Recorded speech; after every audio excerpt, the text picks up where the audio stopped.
Okay, so before we go into today's text and into your comments, which were, as usual, excellent, I want to quickly review what we did last time. And I forgot to interpret a couple passages last time, which I think are important. So I want to just go over that briefly. Remember, last time we studied the Pharisee and the woman, right? Two different encounters, which actually, remember, it was the same teaching, right? To both of them. The same combination of water and spirit, the same allusion to Genesis 1. Jesus is teaching about this new creation, this momentous event, new beginning, which I call the second breath, right? That we are able now to receive a second breath. Today we'll talk extensively about this, but I just wanted to, and we talked about what are the conditions of possibility of receiving this, right? Do we have to be a Christian? Do we have to believe in Jesus, right? So I don't think so, right? Because the conditions of possibility have nothing to do with dogma, with what you believe. Conditions of possibility have to do with how you love, right? How much room there is in you for something new to happen, right? So so again, right, I really want to emphasize, right, that the teaching in this book is, in as much as this is wisdom literature, right, this is universal, right? Anybody can actually experience this, right? Even if you don't even, I think I'm responding to Sosa, right? Even if you don't know anything about Christianity, right? If you fulfill the conditions of possibility, you can receive, right, this second breath, right? So today we'll learn a little more about that, but I want to go over what we learned last time and add a couple texts that I forgot to comment. Remember, I told you to receive the second breath, we have to learn to breathe in a different way, right? So remember, there's exhalation, inhalation, right? We have to learn to empty ourselves. That's the exhalation. And by which I don't mean just, exhale, right? I mean, this is an existential attitude. This is how you live in the world. You're living in a state of constant emptying of yourself, pouring of yourself, right? Which is really what love looks like, right? Anytime you're emptying yourself, or today we're going to study sacrificing yourself, a giving of yourself sacrificially, right? Which is not easy. That is to say, what does this mean? This means to love even if it is difficult to love, right? And this can apply to a person, to a career, anything, right? Anything you love, even though it's difficult to love, right? This is this emptying, right, that we're talking about. So if you're practicing this, you're well situated to receive the second breath, right? Okay, so we saw this, right? We saw this with this emptying. We talked about it when we studied Cana, the wedding of Cana, right? You have to pour, even if you look stupid, if you don't know what's going to happen, whether there's going to be wine or not, you're pouring, right? We saw today, last time with the Samaritan woman, when Jesus asked her for a drink, he's asking her pour, right? Even if you don't know me, even if I'm a stranger, even if I'm the potential enemy, even if it is not easy for you to pour me a drink, right? Pour me a drink. So this is the first condition, right? If you fulfill this condition, right? If you are this type of person, if you have the courage to live like this, you will receive the second breath, which we'll talk about today, what it's going to do, what's the purpose, and so forth, right? Okay, then we talked about the second thing, right? There's exhalation and inhalation. To inhale, you have to expand. Are you able to expand yourself? Are you able to leave behind the old and receive the new? Are you able to be like a child, right? Again, this was Nicodemus' struggle, right? This is the notion of, how can I be born again, right? Are you able to receive something new that is not like the old, right? That's what it means, a second birth, right? So, okay, so there were a couple of texts there. I forgot to comment. If you go back briefly to chapter 3, just to highlight and just go over what we said. Let me go also to chapter 3 and find this. I didn't put the verse. This is the famous quote where Jesus says and which I was so sad I forgot to comment it, because it's a quote from Ecclesiastes, right? Chapter 3, the wind blows where it wills. Where is this? Find it. Where'd it go? Yes, chapter 3, verse 8, right? Everybody with me? Chapter 3, verse 8, wave at me. Okay, right? He says this, the wind blows where it wishes and you hear its sound, but you do not know where it comes from or where it goes, right? This is a quote from Ecclesiastes. Remember, same idea. Remember, the wind blows where it wants to. No one knows where it's going, right? Here, Jesus is talking about a different kind of truth, a different kind of teaching from what we are used to if we grew up in the Father's house, right? In the Father's house, the teaching is set in stone, right? Is the law. It's written on the tablets, right? Now he is saying truth is, there's a new revelation which you don't know where it's coming from, you don't know where it's going. It's unpredictable, it's wild, it's free, it goes where it wants to. It's not restrained by human convention, tradition, culture. This is what's happening, right? Jesus is breathing a new breath, right? This is a new logos, right? This is a new Torah. This is a new word that is coming out, right? Which is different from the old logos, the old word, the old Torah, which was set in stone. Now we have something which breaks with the stone, right? Something which breaks with convention, with tradition, and which expects us to be able to break with convention and tradition, to receive it, right? Are you following what I'm saying? Are everybody seeing where I am?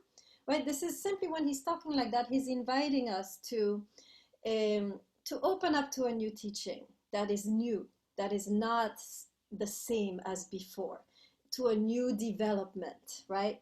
Which is, we don't know where it comes from, where it goes. It's not fixed, it's not permanent, it's not restrained, and you have to be ready to follow this new logos, right?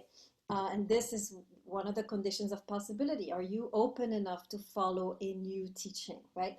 And this is not contradictory, right, with the Hebrew Bible, because remember we talked about this when God reveals himself to Moses at the burning bush. He defines himself as a future.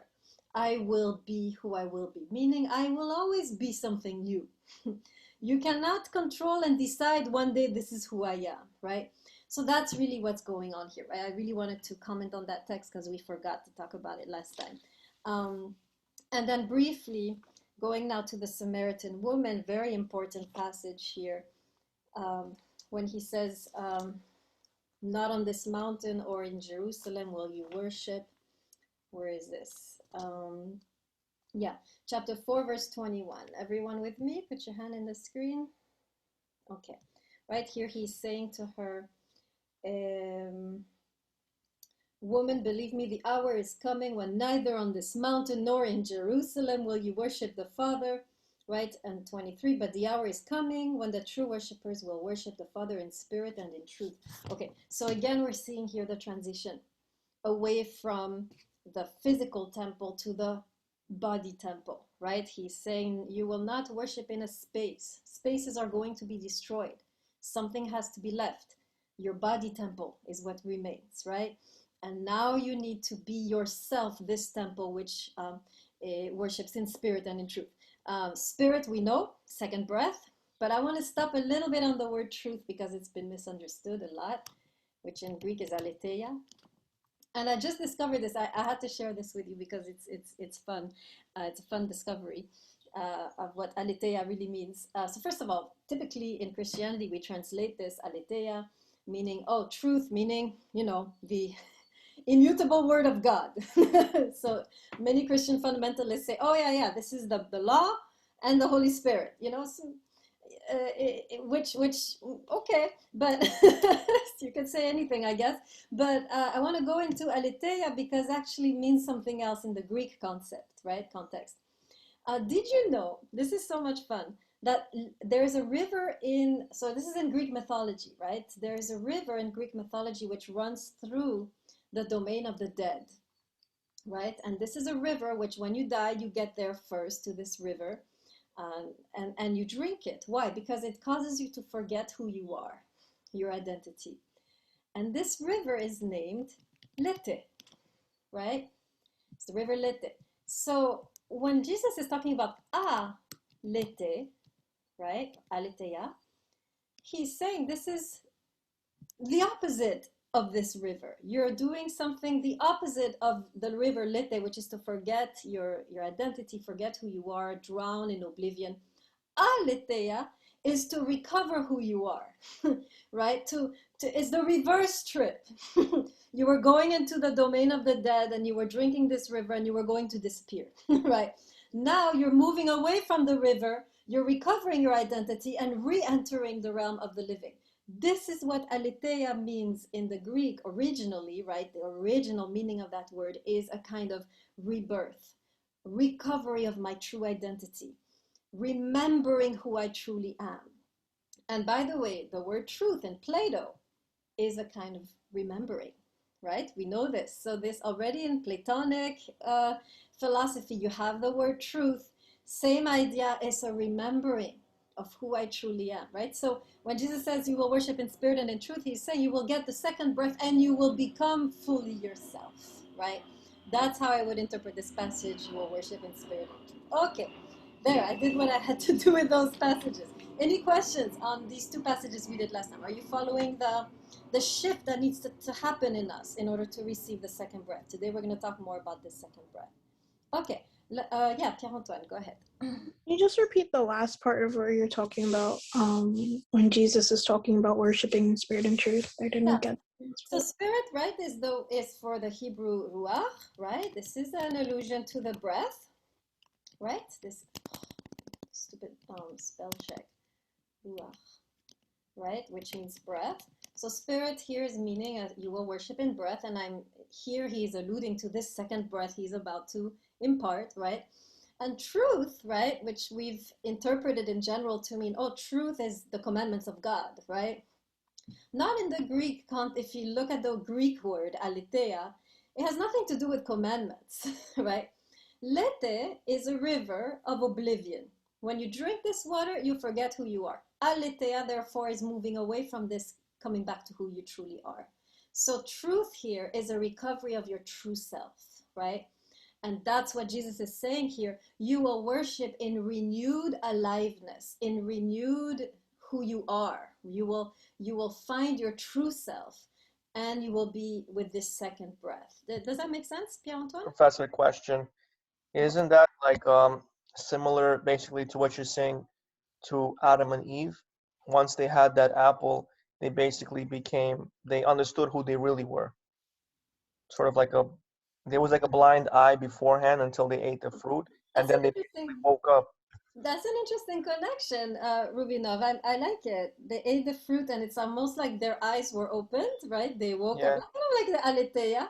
That's interesting. I need to think about it more, but I like the connection you're making. Very nice. Yes, it's like an awakening in that sense. Um, yeah, you could say that. I like that. Thank you, Rubinov. Very nice. Any other comments before going? Okay. All right. So let me go to your comments, which were very good. Um, this text today is the heart, right? Everything is there. And what we did not understand before, we're going to understand today. What is the second breath? What's the point? Why should I get it? Why do I need it? Am I not fine like I am? Right? A lot of you are asking this question, right? Why, what's so special about the teachings of Jesus? I already have, the whole Hebrew Bible. Why I need this second breath? I have a good breath. I'm happy with my breath, right? The breath that God gave me at creation, right? So we're going to talk about this, right? But first, let me go over some of your comments. So first of all, Goldstein, yes, good point. She's making a very challenging point. Are you there, Goldstein? Can't see you. Oh yeah, you're kind of there. Yeah, Okay. I'm here. Okay, right. She's saying when Jesus calls himself the vine, you have this. This is a name which usually belonged to the Jewish people. He's taking on this name, right? Jewish people are compared to a vine in Isaiah, right? And now here Jesus taking over this metaphor for himself. So Goldstein is seeing here elements of replacement theology, meaning, okay, now is a new covenant. New. This is the real vine now. We're the real deal, right? So yes, Christians have used this text in this way. You're right. What's interesting is that later on, Paul will clarify. So remember, Paul is the Pharisee that converted, right? Whatever. He joined the Christian faith, right? Or joined It wasn't Christian at the time. He joined, he became a disciple of Jesus, right? He comments on this in a way that I think will reconcile a little bit what you're saying.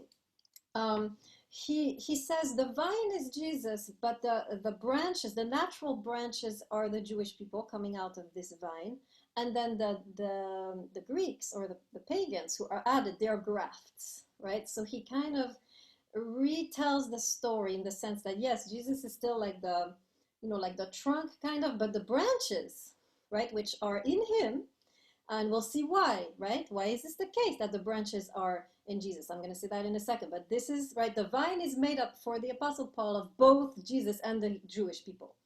And then you have grafts, right? These are external plants which are grafted upon this vine. And Paul actually is pretty severe in his judgment. He says, you know, don't think you're too important. He's talking to the Gentiles. Don't think you're so, you know, such a big deal, because you know, making fun of the branches that are cut off, right? Because all the more so you will be cut off because you're not even natural, right? So he kind of said something like that, right? So does that clarify a little bit, Goldstein, that we are not in the replacement, we are in a continuation?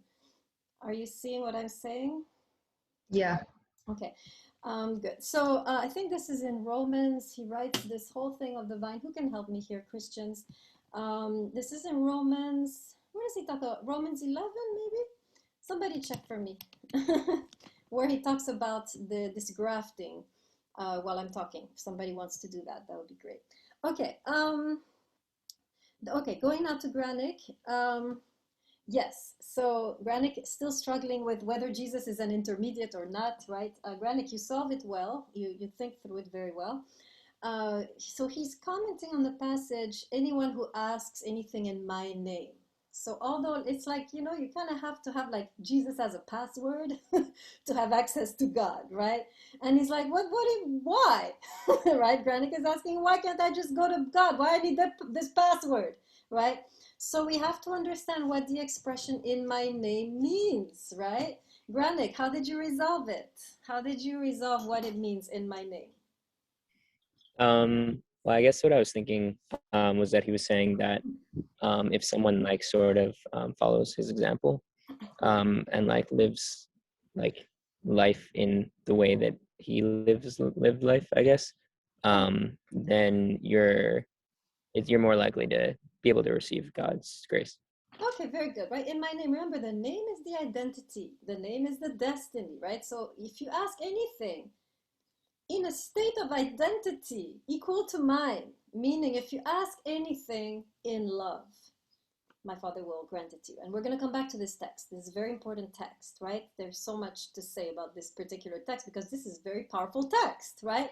This is giving us direct access to divine providence. So I want to know about this, right? Thank you, Pierre-Antoine. Romans 11. So if you want to see the way that Paul retells the story of the vine, right, in a way that is inclusive of the Jewish people and not exclusive like Christianity has made it, right, later. Okay, yes, a lot of you are noticing, let's see, yes, this advocate, a lot of you are asking, who is this advocate? And why does Jesus have to die for the advocate, right, to come? This is Kestenbaum, Granick. We're going to talk about the advocate today. I'll give you a heads up. The advocate is the name for this second breath that we're going to talk about. So, and we're going to see why they cannot coexist today. Okay. Bum, bum, bum. All right, let's go to Norena. Norena, good, right? Apart from me, you can do nothing. She's like, what? Right, why not? Why can't I, why do I need to be connected to Jesus to do something, right? Again, when he's talking about himself, he's talking about his way of life, right? He doesn't give a damn about himself. If you know the man, he's very, there's no ego in Jesus, right? He's talking about a way of life. So now he's saying, if you are apart from this way of life, you have no true power, i.e., apart from loving, there is nothing you will do in life that will be worthwhile, right? That's how you should interpret those words, right? Jesus has no ego. Whatever he's saying, he's talking about a way of life. Does that make sense? Norena, did I answer your question? Are you here? Yes. Okay, great. So yeah, remember when he's saying his name or me, he's talking about a way of dwelling in the world. He's talking about an existential position, an existential attitude, right? He's talking about an example, a way to be, right? Okay. Ahmad, very nice poetic rendition of the whole passage. I think you really understand what's going on, and you're interpreting very nicely from the Muslim mystical tradition. Yeah, this is a good way to do it. Yes, that works very well. Because remember, the Sufi tradition was influenced by Christianity, right? So of course there is a resonance, right, between the two. So very nice. Wagler, excellent interpretation of I am the truth, the way, the life. Where are you, Wagler? That was great. I'm going to bring up what you said today when I talk about it. That's exactly it. You got it, right? Very nice. Moving away from the traditional exclusive approach to this text to a much more inclusive approach. And your interpretation I will incorporate later when we talk about it. Excellent. Alim, interesting contrast. She's wondering, are we in the mother's house? There's so much business here going on about the father, you know. So yes, in answer to all of you who are wondering if we're still in the mother's house, we are, but not in the sense of actual mother's house. Remember, I said there's the mother's house and then there's the father's house, and the texts in the father's house that are against the father's house. So Ecclesiastes is in the father's house, but it's kind of stretching, and John is also in the father's house, but the message is a mother's house message, but they're still talking with language from the father's house. Am I making sense, the distinction? Right, this is why you have so much mention of the father. We're still in the father's house, but we're in a kind of dismantling it, right, like Ecclesiastes, and the teaching is actually close to the mother's house. Okay. Sosa, very good. Let's see. Yes, Sosa is asking, do we have to be a Christian to, do we really need God or Jesus, to have power, basically, right? And again, right, Sosa, are you here? Yeah, I would argue, right, this is not about God or Jesus. This is about a way of life that anyone can adopt. This is about a positioning and a receptivity to something, right? And you can be a Christian and not be positioned and never receive the second breath. And you can be a pagan, Wicca witch, right? And have this positioning and receive the second breath, right? So yes, we don't need it intellectually, right? But it's a phenomenon that will happen if we are positioned correctly, right? Great. All right. Let's get into the text now. This is a very crazy text. I'm scared to teach it. I'm genuinely scared to teach it. Okay. It's wild. All right. So this is why I like this gospel, to be honest, because it's so wild, right? There are ideas that are so outrageous that, that it's hard to teach, in a secular way, which is what I'm trying to do. But it's pretty outrageous. So let me begin, right? I've entitled this section, Secrets in the Garden. Okay, this is the last teaching.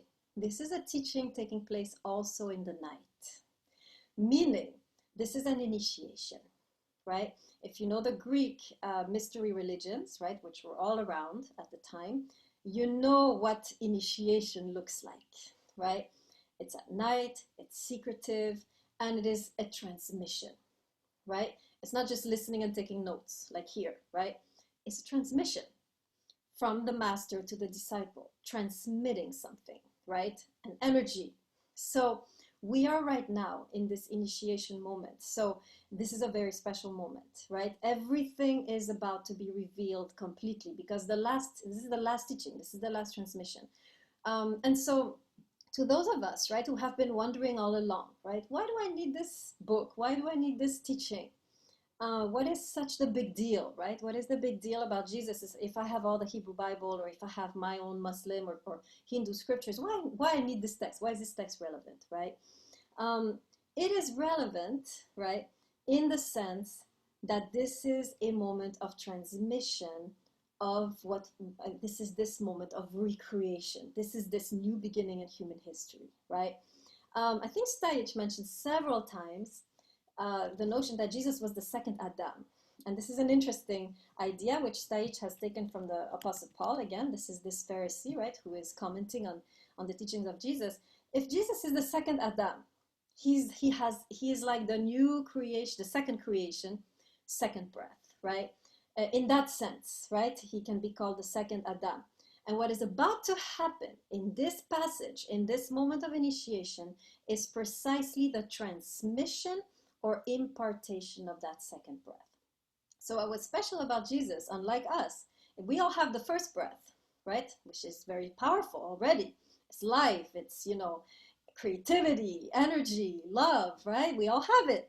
Second breath is next level, right? And Jesus, in a way, what we are learning here is the first human being to have this and to have this level of power and communion with God, right? And what he's about to do now in this very secret teaching is to impart this breath to his followers. Now, this is not new. If you're familiar with the Hebrew Bible, we have an occurrence of this already in the Hebrew Bible between two prophets, Elijah and Elisha, which I do not know how it sounds in Hebrew. Eliyahu and Eliashu? Elisha. Elisha and Eliyahu? Yeah. Thank you. Okay, very good. Right? Something like that happened too. Elijah, I'm just going to continue in English. Elisha accompanies Elijah to his last moments. And he asks him before he leaves, please, I have only one request before you leave. Give me a double portion of your spirit, your breath, right? Transmission. This is normal. You don't want just the knowledge. You want the energy, right? This is why, incidentally, teaching online sucks. You're not getting this. Right? This is why online teaching should never happen. Should be person to person, right? We have to keep this transmission. Anyways, moving on, right? So he asked him for this. And Elijah says, you will receive this if you see me die, if you see me get taken out, taken away. And indeed, and this is a very similar story to what we have here, by the way. Elijah is taken up by a chariot.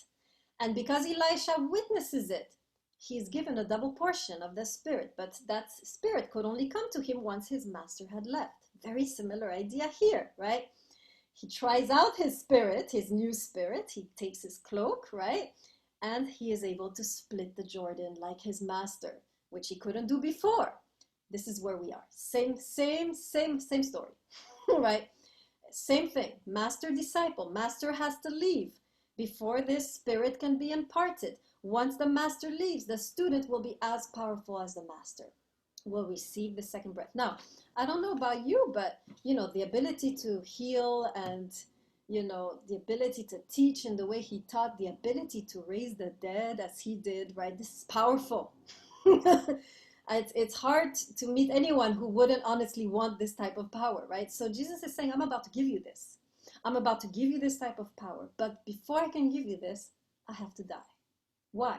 Because as long as I'm here, the power is here. When I die, it can be released into all of you, right? Same thing that happened with Elisha and Elijah. The Greek equivalent. Now, this one's a little crazy.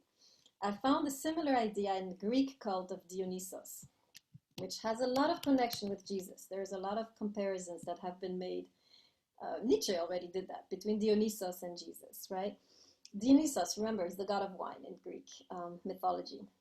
Well, there was a tradition where they would sacrifice a bull, which I think so, Ahmad, an Orphic tradition. They would sacrifice a bull which represented Dionysos, right, himself, and then they would eat it, all of them.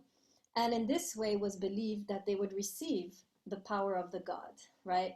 So when Jesus is saying, I have to die, and when he prescribes this ritual of eating the bread and the wine as though we are eating his flesh and his blood, it sounds very, very weird to Hebrew ears. But to Greek ears, it makes sense. Remember, this gospel has two layers, right? Speaking to Hebrews, speaking to Greeks. So this idea of eating the God or eating Jesus, right, is this idea of I'm now going to receive the energy, the spirit, the breath of this individual, right? So this is where we are, right? He has to die so that his breath can be now shared among the different, among his disciples, right? And this power that lived in him, this powerful second breath that lived in him can now be imparted. Are we clear now why the second breath needs the death to be imparted. Are you seeing this? Put your hand in the, okay. And of course, the advocate he's talking about is this second breath, right? Okay, so now the question is for us, right? We're not living in the time of Jesus, so we're like, so what? They got the second breath, and how does this help me? Where's my teaching, right? So the question is, how can we receive the second breath, right? This is a question I have wondered for so many years. Like, how can I get this? Give me some of this, right? And apparently, Jesus gives us a key in this, but it's a kind of like it's like a treasure hunt. You have to trace it, right? So I'm gonna invite you to trace it, to see what it is we have to do, right, to receive this. So it begins here, second breath, and you'll see it's like a little roadmap. It's like a little treasure hunt. There are several passages. You have to go to one text, then to another, then to another, then to another, and then you get it. Okay, let's go to 15 verse 4. Let's start there. This is the beginning of our treasure hunt. Okay, 15 verse 4. So Jesus is saying, right, you want the second breath? This is what you got to do. Abide in me and I in you. Great. Okay, so now you're thinking, well, if I'm not a Christian and I don't believe in Jesus, how's this going to happen? Right? I don't want to abide in Jesus. A bunch of you here in this class are like, not deal breaker, right? I'm already seeing half of you are like, this is not happening. Okay, so let's move further. What does it mean, abide in me and I in you? Let's go to 15 verse 9. He goes deeper and deeper each time. Verse 9, he says, as the Father has loved me, so have I loved you. Abide in my love. Okay, it's a little better. But I'm not really, into Jesus or his love. So it's still a little bit out here. Still a little bit not yet in. So continuing, 15 verse 10. If you keep my commandments, right? And you will abide, if you keep my commands, you will abide in my love. Okay, so now we're getting closer. Okay, so if I keep the commandments of Jesus, okay, that's a little better. I don't need to know Jesus. If I end up keeping the commandments of Jesus, I'm good, right? And so what are these commandments? I don't remember reading about them. Me neither, right? So it goes further. Chapter 15, verse 12. And finally we get it, right? This is my commandment, only one, that you love one another as I have loved you. In other words, the key to receiving the second breath is love. Learn to love. Abide in love. Walk along the trajectory of love, right? As you walk along the trajectory of love the best you can, something powerful will begin to happen in your life, in your situation, in your surroundings, in your relationships. And the best example of this is what book that we studied in the Hebrew Bible of this walking in the path of love? Thank you, Aline. The book of Ruth, right? Here's a woman who walks in the path of love, even though it leads to death, as far as she's concerned. Remember, when she leaves behind her culture, all possibilities of marriage fall to oblivion. She's stuck with this old woman. She's going to her death. But this is what love has prescribed. And so she's walking the path of love and ends up transforming not only her life or the life of Naomi, but the life of the whole village, not only the life of the whole village, the life of the whole Jewish nation, right? Powerful rebirth. Why? Because one woman walked the path of love, self-sacrificially. This is the same teaching right here, right? What Jesus is saying, if you love in the way that I have loved, meaning sacrificially, I love you, and my ego is nowhere to be seen. That's what it means to die, right? To when Jesus dies, right? This is kind of, it doesn't mean we all have to die on a cross, right? But it means this is how love, this is the depths of how far love can go. Meaning you love without thinking of yourself. Your ego has died, right? I think in another teaching, Jesus talks about the seed that has to die before it can emerge as a plant, right? This is what he means here. If you are capable of dying to yourself, dying to who you think you are, what you want in life, and what you, right, in order to love another person, right, you set aside that part of yourself, then you will receive, right, this powerful explosion of new life, right? So that is the teaching. This is the core, right? If you want to receive this second breath, you have to learn to love, or at least be willing to enter this path which leads to the cross. What does it mean? It means that you love sacrificially. Like the seed, you're willing to die to your old self in order to allow for the new self to emerge, right? And this, of course, is pure mother's house teaching, right? We are completely in the mother's house. Jesus basically saying, one commandment I give you, love. This is Ruth, this is Esther, this is the Shulamite in the Song of Songs, right? This is a teaching that is coming straight from the mother's house, but spoken in the father's house, right? It means the father, the son, and so forth, right? So that's the idea. Basically what he's saying is only when you are ready to risk it all, to waste it all, to pour it all, not knowing how things will turn out, right? Only then will you receive this powerful second breath. It takes a lot of guts to do that, right? I'll give you some examples, right? I mean, this can happen even in school, right? I guess best example is, I mean, I could give you some examples from my life and the life of others of how this happened, right? If you do any type of PhD, this is sacrifice, right? And you are basically wasting away for several years. You'll know when you get there, right? But I remembered I was in a situation where there was no turning back. I was too far along and I didn't know where it would lead. And I was convinced I had made the wrong decision. Like after a point, you're like completely convinced you made the wrong decision. And yet I was like, well, I'm just going to keep going because I have nothing, I can't do anything else. I'm stuck here, right? So this ability to keep going, even though you don't see the end, but you just keep pouring and you don't know if you're going to succeed, but you know that there's nothing left to do or die, right? So, and I realized at the end of this journey, right, how true this text is, right? I started to see connections between the teachings of Jesus and this kind of sacrificial love, which was not for a person, it was for a calling, right? But I realized, I mean, the powerful resurrection that came after that. In other words, something profoundly shifted in me. I really did feel like I received something at the end of this journey that I didn't have before. If you compare the way I write or teach now from before, it's not the same person. It's not that I write or teach or talk better. It's a difference, it's substantially ontologically different. Something happened, right? I've seen people pour their lives into a marriage, right, that was going to hell, right? And they just kept loving and kept pouring. And in the end, something transmuted, just like in the story, right? The wedding of Cana. I have seen this over and over again, right? So what he's talking about here, I have seen it, right? This is not science fiction. I have witnessed this kind of powerful resurrection that comes when you pour it all without even knowing if it's the right direction or the right thing, but you're just following love blindly, right? Only then can something powerful begin to move in your life, and that is the second breath. Granick. Yeah, so I guess this is a really important idea, but I guess I was wondering, it seems like he's saying like this is the only thing that's important, like the mother's house teaching, and it seems like he's kind of rejecting the father's house altogether. And I guess I was wondering how he's maintaining that balance between the two. Yeah, excellent. I mean, if you look at the Father's house, all of the commandments, what are they teaching us? They're teaching us to love, right?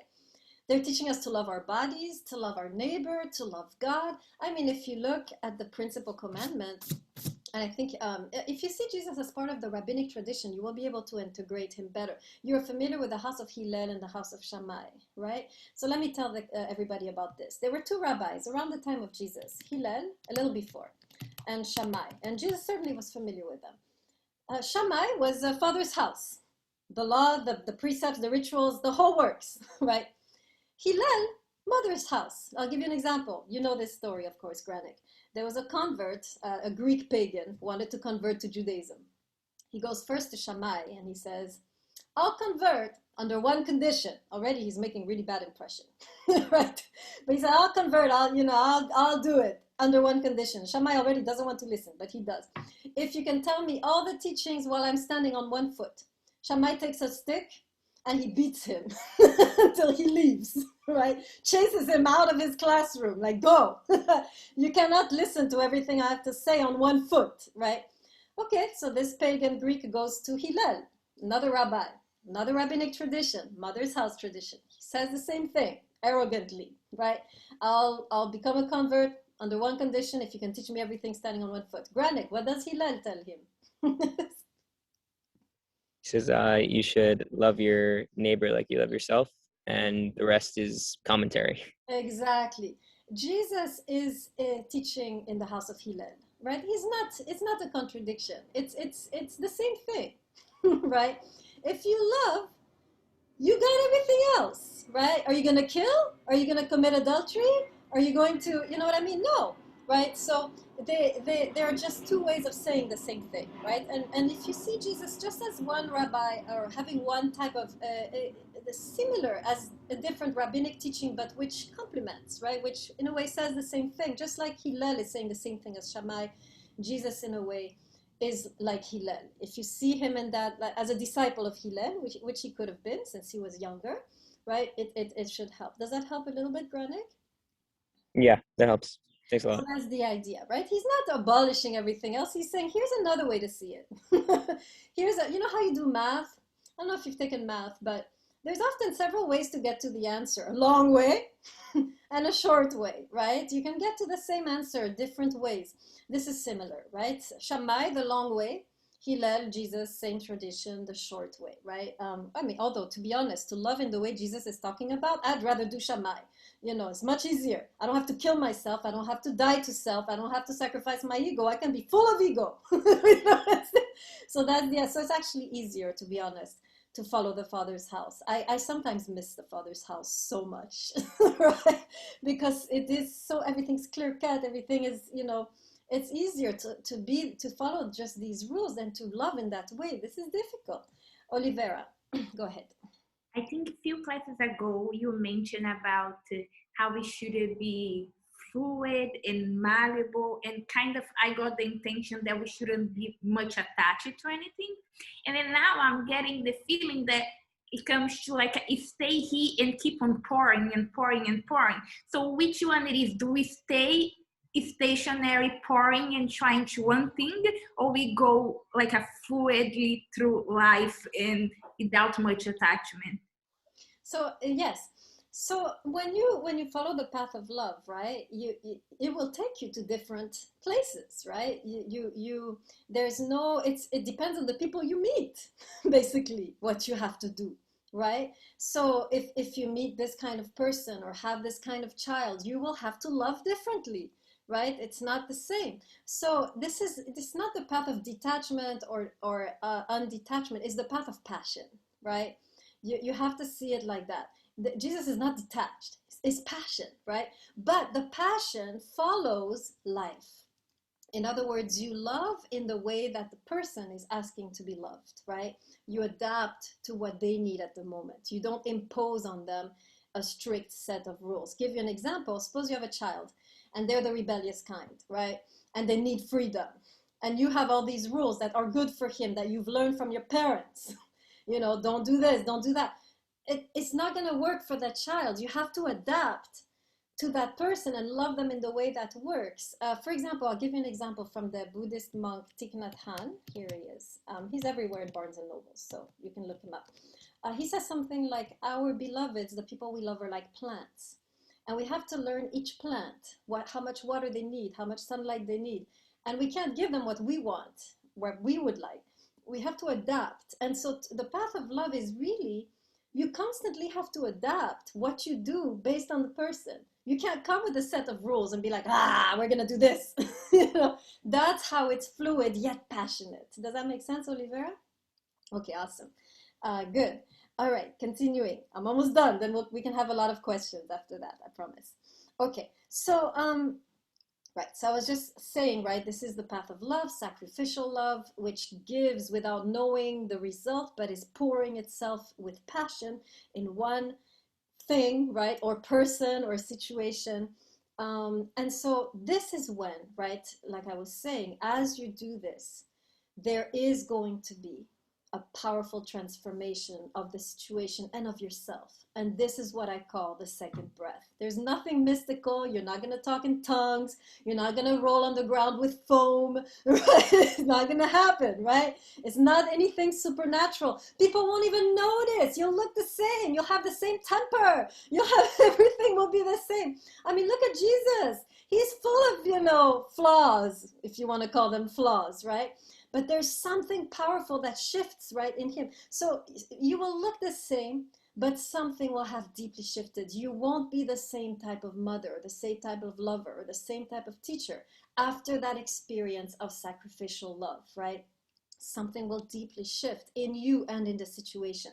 And that, I believe, is what Jesus means. Now, going to a couple of interesting passages he speaks here. When he says, if you abide in me, ask for whatever you wish. Okay, where is this? Somebody help me. I didn't put the reference.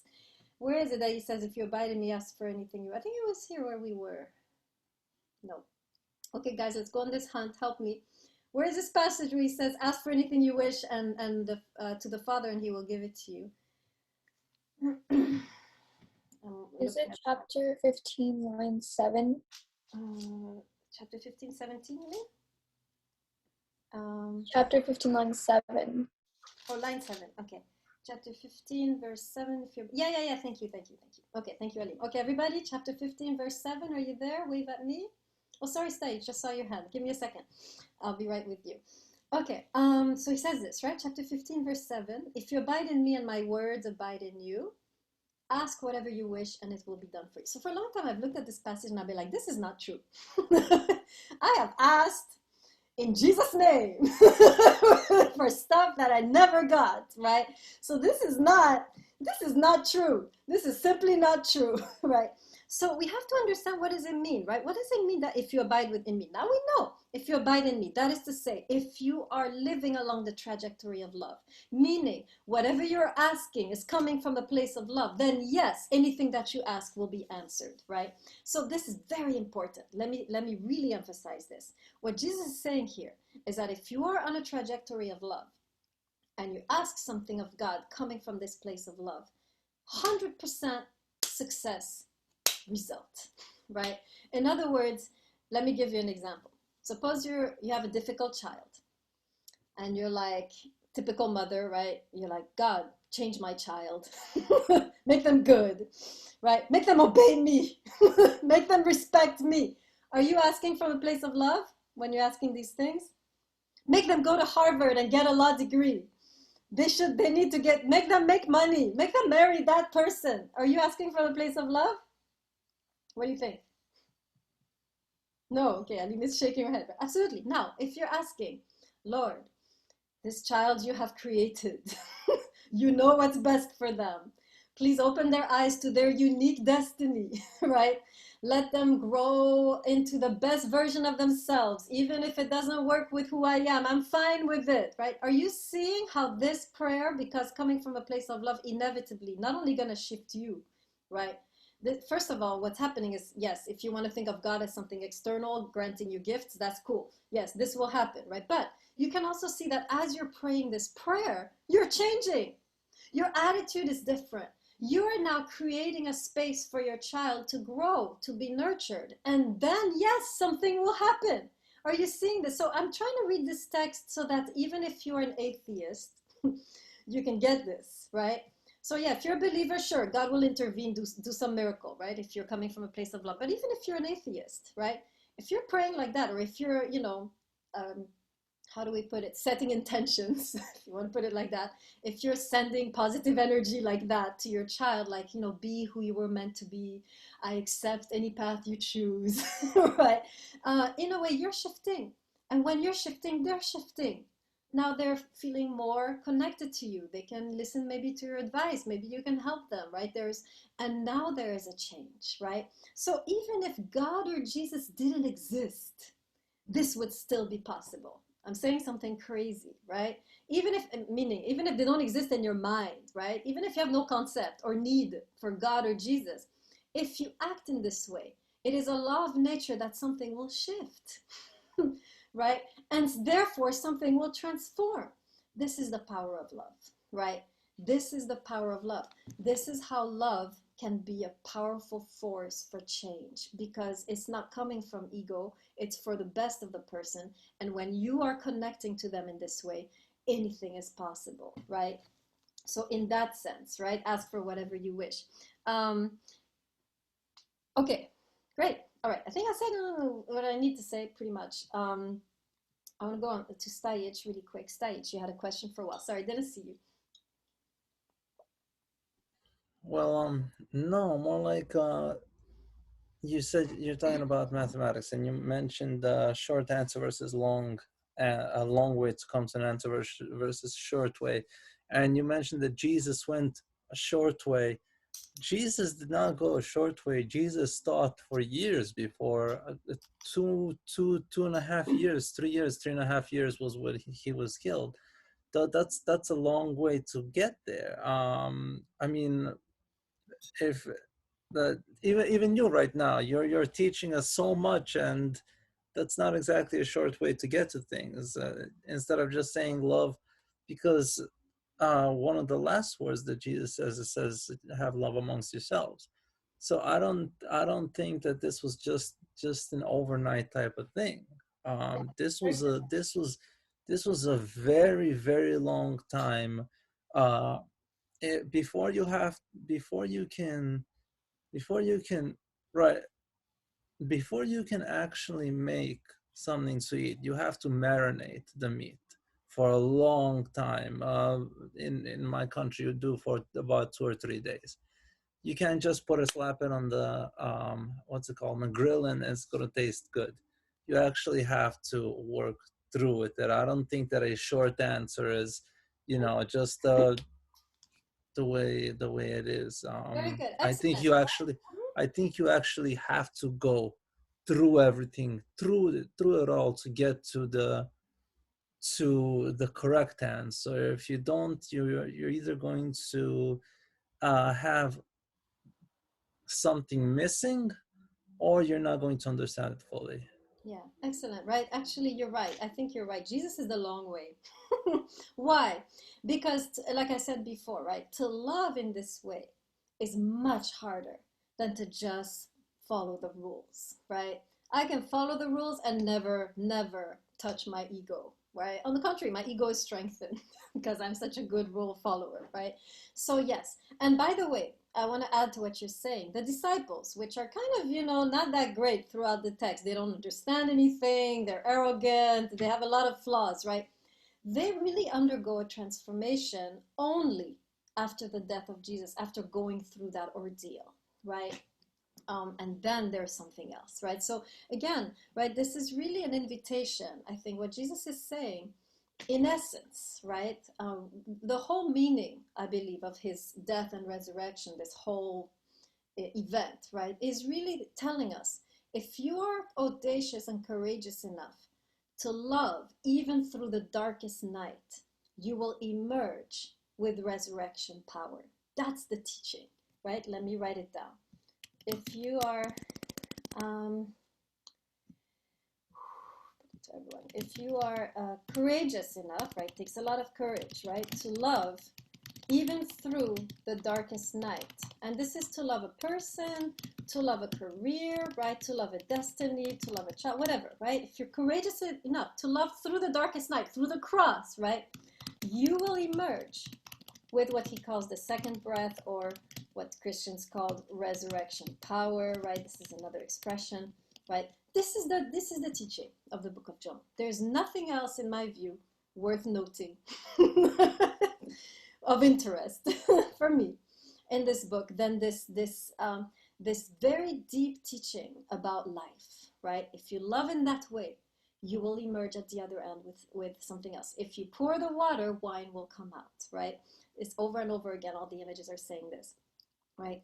And so just to conclude then, this is really, perhaps in this way we can understand this very controversial statement by Jesus when he says, I am the way, the truth, and the life, right? And people are like, now we got to believe in Jesus again, right? And Christians are saying, yes, if you don't believe in Jesus, you will die, right? And it's no. But Jesus is saying, I'm the way. What do you mean? The way, not me, the way, right? He's saying, live like me and you will find the truth and you will find life. Live like me and you will find your true self. Remember, truth is aletheia, right? And you will find life. What he's saying is not about me. It's about how I am living. There was never in Jesus's mind, I believe, a trace of ego that wanted to be worshipped. There, I said it. Let me put it in the chat.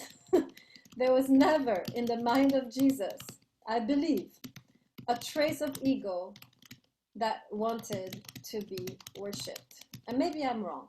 I might change my mind in a few years, but for now, this is where I am, right? In other words, what Jesus was always saying is that don't look at me, look at how I am living, and live like this, so you can also receive this breath that I have been given. That's it. That's the only teaching which I believe anybody, whether you are a Hindu, a Muslim, a atheist, or a Christian, this is a teaching which has to do with what it means to be human, what it means to live, what it means to love, and the power of love to transform death into life. That's the teaching, period, right? At least as far as I've gotten so far, right? I'm not yet in the, I haven't reached yet the Orthodox circles or the theological. I haven't yet reached those heights. Okay, any questions on anything we said? This is the moment. We have some time, so if you have anything you need to clarify, I think I've covered all the elements that the test will cover, so we should be good. Professor, I have a question. Yes. I was trying to, I finished the homework last night, but I forgot to update it. I wasn't home. I'm trying to update it now, but it says the folder for John is gone. Yes, because I don't accept late papers. Okay. But did I count you? I mean, did you it was there? Ruby, no. No, I don't have it. Yeah, sorry. Yeah, if it's not in the folder when I look at it, right when class begins, it doesn't get counted. Because I had it done, so can I just send it anyway? It doesn't matter, it's too late. Yeah, can we not talk about this right now? Stay after class if you need to talk about this. I'm looking for general questions about the what we covered. If you have private questions, stay after class when I dismiss everyone. Because we're still recording. So anything? Any clarification? Okay, I'll stop the recording.